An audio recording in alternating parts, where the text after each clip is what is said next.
রাজধানী তিতুমির বিশ্ববিদ্যালয়ের প্রস্তর দেয়াল এখন যেন এক উন্মুক্ত শিল্প গ্যালারি। জুলাই আন্দোলনে নানা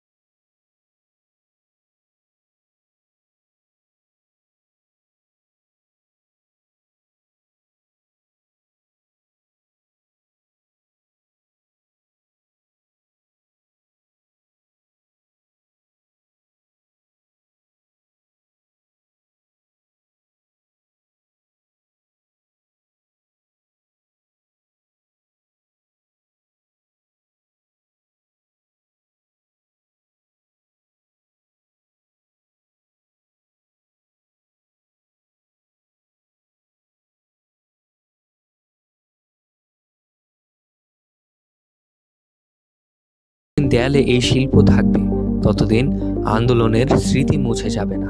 তিতুমির বিশ্ববিদ্যালয়ের দেয়ালে আঁকা এই শিল্পগুলো এখন শুধু শিক্ষাঙ্গন নয়, পুরো শহরের মানুষের মনোযোগ কাড়ছে। অনেকেই বলছেন এটি আন্দোলনের স্মৃতিকে জীবন্ত রাখার এক অনন্য উদ্যোগ। ডেস্ক রিপোর্ট, খবরের দেশ।